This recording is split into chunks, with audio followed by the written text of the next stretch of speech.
Hello, ladies and gentlemen. Welcome to the latest edition of the World Report. I'm Scott Crowfoot. On today's show, food stamp enrollment doubles over the past decade as global warming gets nearly twice as much taxpayer dollars as border security.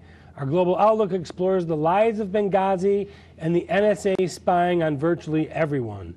Progressives scorn Marco Rubio after his amnesty reversal. Also, can you name the man who lost the presidency despite winning the Electoral College and the popular vote? Now to our top stories. Obamacare's crony capitalism favors the First Lady's Princeton pal with a multi-million-dollar no-bid contract for the failed website. Millions of Americans now experiencing sticker shock as their policies are being canceled or they're seeing their premiums skyrocket. And the White House finally admits some Americans will be losing their current health care plans. Over 1.5 million have already lost coverage. I don't remember that being in the sales pitch that was foisted upon us 3 years ago. Things have gotten so bad, even liberal stalwarts Jon Stewart and Saturday Night Live cannot ignore the utter incompetence any longer. Maury, the last show we talked about the imposing Obamacare. Now we're here to talk about the rollout of Obamacare. I don't know if this was by design or not, but it could not have been any more of a failure than anyone could have ever imagined. I feel kind of smug today because in the last show I said, forget about the defunding. It's a dead horse. It's hitting your head on the wall. It would never pass anyway, but there are certain legislators that wanted to push through. Cruz, of the senator from Texas, obviously. But hang on a second. Let me just jump in. They knew they didn't have the votes. They knew they weren't going to get the votes in the Senate. But Ted Cruz and Mike Lee actually went forward and stood up to this administration, stood up to these people, which no one has ever done before. That is one of the most naive things you've ever said. As far as let me tell you why I think it's naive. A dead martyr never accomplishes anything. My contention was then, and it is now, and you are verifying it by your very excellent portrayal of the situation. I said, let it roll out. Forget about it. Don't do anything. Let the public see what this is like. It would never have been defunded anyway. I think listen, I happen to like both Lee of Utah and I like Cruz of Texas, but I think they were doing it to show that this is the right thing to do. The right thing to do when you're standing in front of a firing squad is to smile as they're shooting at you. So my point is now what is happening is exactly what I expected was going to happen. This thing was strictly cooked up. You know what the worst part of it is? The $1 trillion that were allocated to Obama by the House and the Senate 1 month after he was inaugurated as president back in January. It was a stimulus, exactly. And it's over $1 trillion now when you consider all the failures of bankruptcies and so on. But the point is that money could have been used to get this economy going.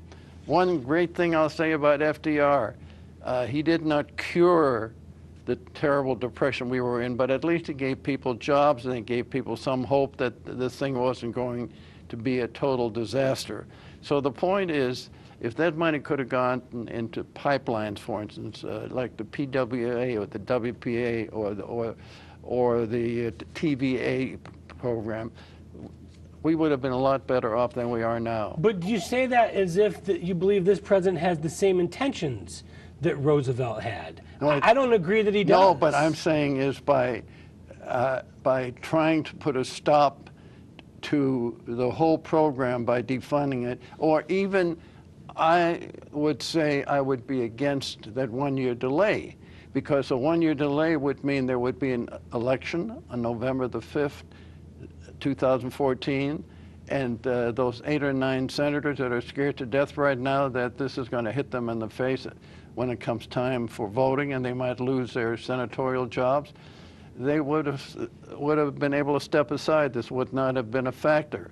You know, suddenly this idea of stopping spending of money, the partial down, what is it called? The partial shortfall of expenditures that the Republicans were tagged with, that is no longer in the conversation, is it?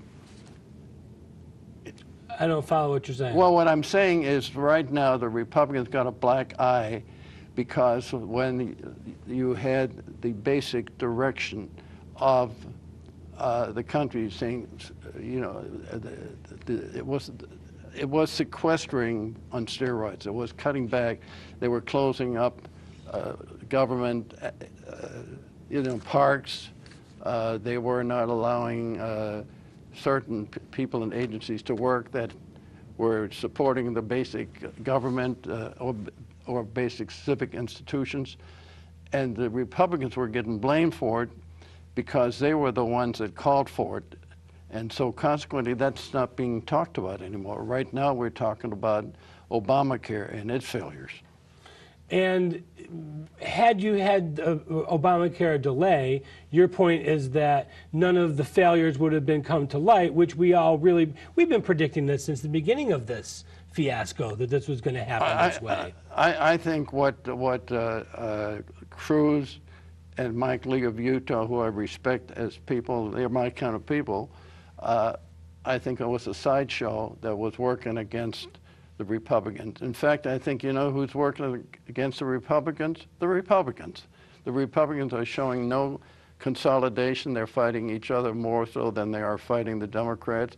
And I think what's going on in Washington today is it's a joke. It's nothing is happening. Well, I think as far as the Republican Party, there's two factions right now. You've got the McCain, Graham, Cornyn, that side of things, and then you've got the Lee, Cruz, Rubio, Rand Paul side of things, which they're taking it's divided right down the middle, I believe. Where the Democrats always stick together, I think it's a good thing for the Republicans to have a divide, because I'm not really happy with where the Republican leadership is taking this party. See, I am much more realistic than you are on this. Right now, the Republicans are looking like a firing squad shooting at each other. The point is, I believe, to win the game any way you can. So let me ask you a question. Do you think that it's just elect more Republicans, that's the answer? Win the Senate and then everything's going to be fine? Win the House, keep the House, and everything's going to be fine? I mean, are we going to go along with whoever just to go along because they have an R after their name? No, but the point is, all you've got right now, you've got a president of the United States who will do anything he can and wants to do. Nobody is stopping him.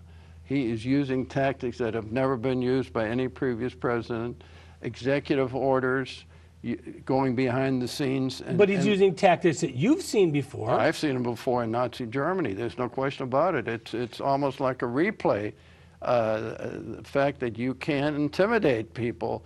And so consequently, as long as you have an administration in the White House that we have today, and all the Republicans can do is sit in the House and come up with things that aren't going anywhere anyway, I think the point is, I would say the only way you're going to show any kind of turn in the American people against what's going on in Washington today is the type of thing that's happening with Obamacare right now. That's our only chance. Otherwise, you know what this president has accomplished, really accomplished, not only in his first term, but in his fifth year?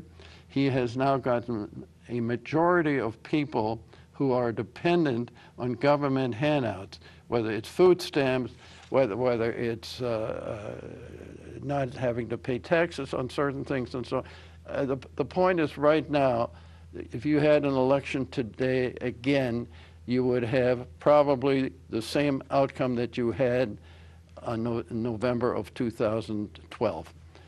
So he has been very successful in now putting the left wing of the Democratic Party in charge of the United States of America.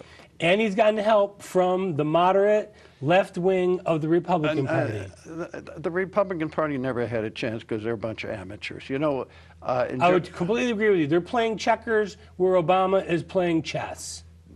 No, they're playing tiddlywinks while Obama is using a baseball bat like Al Capone. That's the difference.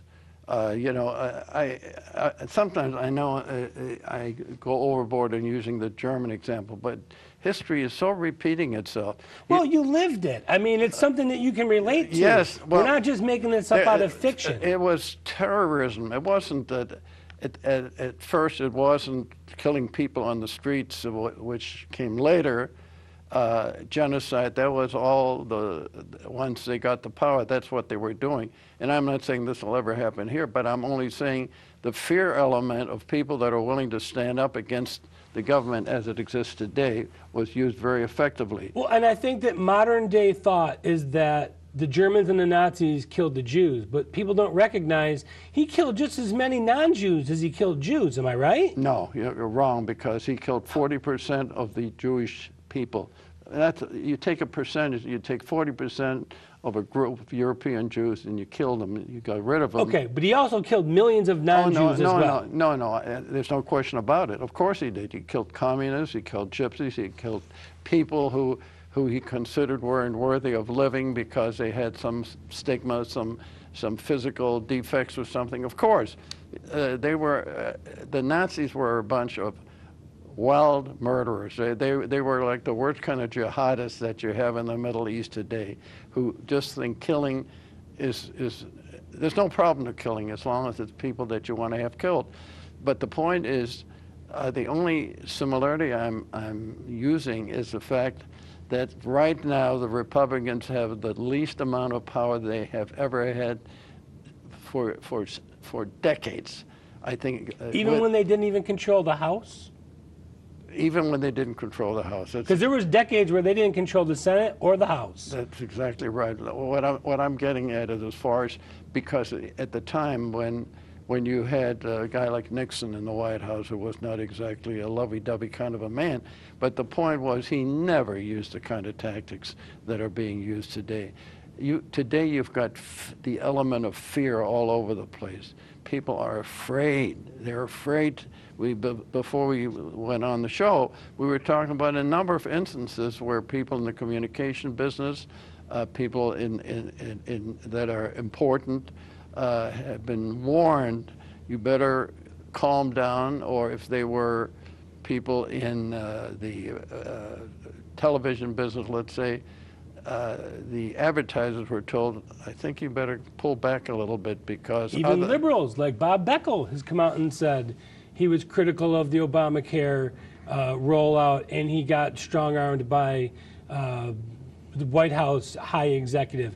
Bob Beckel is pretty much on the side of the administration, so I mean, they're going to use fear tactics against anybody that speaks He's a vocal advocate, and it's because he criticized Obamacare. There are a number, and that's why you don't have the kind of criticism you would expect from intelligent, logical human beings who would say, wait a second, let's pull it back, let's do something. They're afraid. Right. There's fear extant in this country today. Right.